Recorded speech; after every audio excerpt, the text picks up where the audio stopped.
नमस्कार दर्शकों, भारत की पवित्र भूमि में समय समय पर ऊपर के लोकों से अवतारी शक्तियाँ संत, ऋषि, महापुरुष के रूप में आती रही हैं। लेकिन उस समय लोग उस अवतार को नहीं पहचान पाते हैं और नकली धर्म गुरुओं के बहकावे में आकर भोली भाली जनता उस महापुरुष का विरोध करती है, जिस वजह से उस महापुरुष को बड़े ही संघर्ष का सामना करना पड़ता है। वर्तमान समय में ऐसे ही एक अवतारी महापुरुष जगत गुरु तत्वदर्शी संत रामपाल जी महाराज जी हैं, जो कि स्वयं पूर्ण परमात्मा कबीर साहिब जी के अवतार हैं, जिन्हें सत्य आध्यात्मिक ज्ञान के प्रचार के दौरान बड़े संघर्ष का सामना करना पड़ा और आज भी कर रहे हैं। लेकिन कहते हैं न, जितना बड़ा संघर्ष उतनी बड़ी जीत। कुछ यही संत रामपाल जी महाराज के साथ हुआ। नकली संतों, धर्म गुरुओं ने अपने अज्ञान को छुपाने के लिए संत रामपाल जी महाराज का जितना विरोध किया, उतनी ही तेजी से संत रामपाल जी महाराज का सत्य आध्यात्मिक ज्ञान पूरे विश्व में पहुंचा। इस संदर्भ में कबीर परमेश्वर जी ने कहा है, कबीर और ज्ञान सब ज्ञानड़ी, कबीर ज्ञान सो ज्ञान, जैसे गोला तोप का करता चले मैदान। दर्शकों, दुनिया के उन्हीं मुक्तिदाता कबीर परमेश्वर के अवतार संत रामपाल जी महाराज का जन्म हरियाणा के सोनीपत जिले के गांव धनाना में 8 सितंबर 1951 को एक जाट किसान परिवार में हुआ था। उन्होंने पढ़ाई पूरी होने पर हरियाणा के सिंचाई विभाग में जूनियर इंजीनियर की पोस्ट पर 18 वर्ष कार्य किया। इसी बीच संत रामपाल जी महाराज ने स्वामी रामदेवानंद जी महाराज जी से 17 फरवरी सन 1988 को फाल्गुन महीने की अमावस्या को रात्रि में नाम उपदेश प्राप्त किया। इस विषय में सूक्ष्म वेद में बताया गया है, कबीर जा दिन सतगुरु भेटिया, सो दिन लेखे जान, बाकी समय व्यर्थ गया बिना गुरु के ज्ञान। गरीब चंद्र सूर्य की आयु लग जे, जीव का रहे शरीर, सतगुरु से भेटा नहीं तो अंत कीर का कीर। दर्शकों, इसलिए संत मत में नाम उपदेश दिवस अर्थात नाम दीक्षा प्राप्ति के दिन को उपदेशी भक्त का आध्यात्मिक जन्मदिन कहा जाता है, क्योंकि इस शुभ दिन को ही मानव को मनुष्य जन्म के मुख्य उद्देश्य का बोध होता है, इसलिए इसे बोध दिवस भी कहा जाता है। और यही वजह है कि प्रतिवर्ष संत रामपाल जी महाराज जी का बोध दिवस 17 फरवरी को मनाया जाता है। वहीं भारत की पवित्र भूमि पर सन 1398 विक्रमी संवत 1455 ज्येष्ठ उतरते की पूर्णमासी को काशी के लहर तारा नामक तालाब में कबीर परमेश्वर जी सशरीर शिशु रूप में प्रकट हुए थे और बचपन से ही उन्होंने समाज में व्याप्त तमाम तरह के पाखंडों, आडम्बरों, कुरीतियों का विरोध किया, जिसके चलते उस समय के हिंदू मुस्लिम धर्म के ठेकेदारों ने परमेश्वर कबीर जी को बहुत सी यातनाएं भी दी।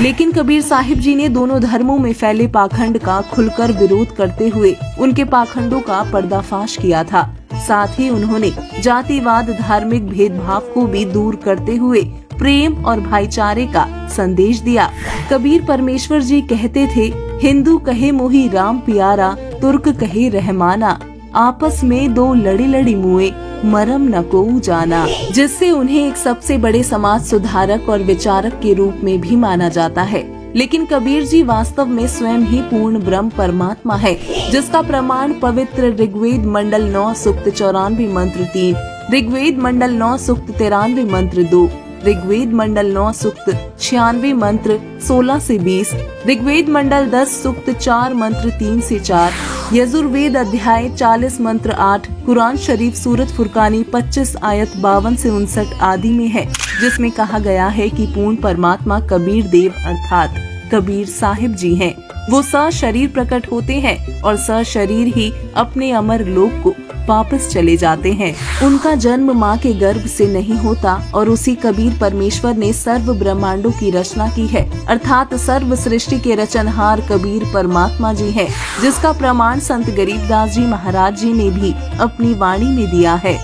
गरीब अनंत कोटि ब्रह्मांड का एक रति नहीं भार, सतगुरु पुरुष कबीर है कुल के सिरजनहार। वहीं सिख धर्म के प्रवर्तक गुरु नानक देव जी की वाणी श्री गुरु ग्रंथ साहिब प्रश्न नंबर 721 राग तिलंग महला 1 में अंकित है, जिसमें उन्होंने कहा है, यक अर्ज गुफ्तम पेश तो दर कून करतार, हक्का कबीर करीम तू बेऐब परवरदिगार।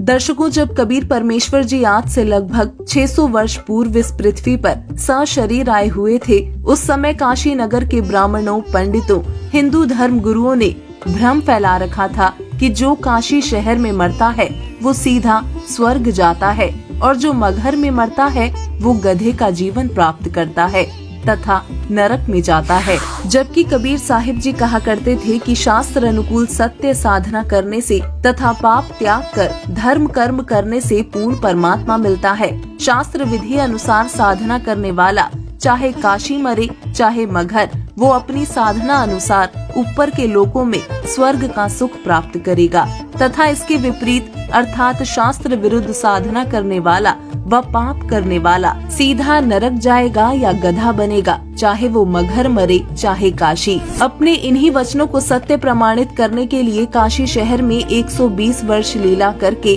कबीर जी ने पंडितों, ब्राह्मणों तथा काजियों, मुल्लाओं से कहा कि मैं मगहर स्थान पर मरूंगा और स्वर्ग, महास्वर्ग, ब्रह्मलोक से भी उत्तम स्वर्ग सत्य लोक में जाऊंगा। आप अपना अपना पत्रा पोथी साथ ले चलना तथा देखना कि मैं कबीर कहाँ जा रहा हूँ। जिसके बाद विक्रमी संवत 1575 सन 1518 माघ महीने की शुक्ल पक्ष तिथि एकादशी को कबीर साहिब जी हजारों लोगों के सामने सशरीर सत्य लोक चले गए थे। उनका वहाँ शरीर भी नहीं मिला था, बल्कि उनके शरीर के स्थान पर सुगंधित फूल मिले, जिसे हिंदू व मुसलमानों ने आपस में आधे आधे बांटकर उसी स्थान पर यादगार बना दी, जो आज भी मगहर वर्तमान जिला संत कबीर नगर उत्तर प्रदेश में विद्यमान है। इस संदर्भ में संत गरीबदास जी ने कहा है, गरीब काया काशी मन मगहर, दोहों के मध्य कबीर, काशी तजी मगहर गया, पाया नहीं शरीर,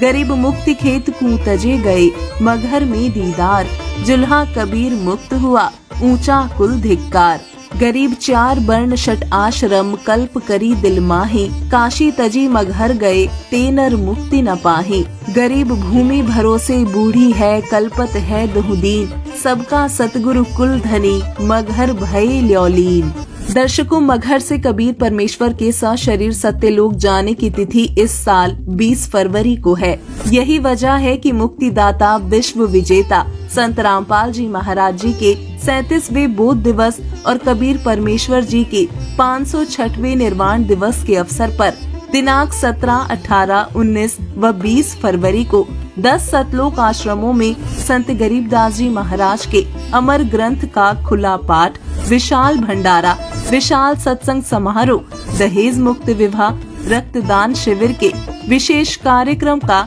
आयोजन किया जा रहा है, जिसमें आप सभी सादर आमंत्रित हैं। वहीं 20 फरवरी को संत रामपाल जी महाराज के सत्संग का विशेष प्रसारण आप साधना टीवी चैनल पर सुबह 9:15 से अवश्य देखें। साथ ही इस कार्यक्रम का सीधा प्रसारण आप निम्न सोशल मीडिया प्लेटफॉर्म पर भी देख सकते हैं। फेसबुक पेज स्पिरिचुअल लीडर संत रामपाल जी महाराज, यूट्यूब संत रामपाल जी महाराज, ट्विटर @संत रामपाल जी। वहीं इस 4 दिवसीय महासमागम के आयोजन स्थल का पता है सतलोक आश्रम धनाना धाम सोनीपत हरियाणा, सतलोक आश्रम कुरुक्षेत्र हरियाणा, सतलोक आश्रम भिवानी हरियाणा, सतलोक आश्रम मुंडका दिल्ली, सतलोक आश्रम धुरी पंजाब, सतलोक आश्रम खमानो पंजाब, सतलोक आश्रम सोजत राजस्थान, सतलोक आश्रम शामली उत्तर प्रदेश, सतलोक आश्रम बैतूल मध्य प्रदेश, सतलोक आश्रम धनुषा नेपाल। अतः आप सभी से निवेदन है कि आप सभी इस 4 दिवसीय महासमागम में परिवार सहित पहुँचें और सत्य आध्यात्मिक ज्ञान को जानकर जगत गुरु तत्वदर्शी संत रामपाल जी महाराज जी की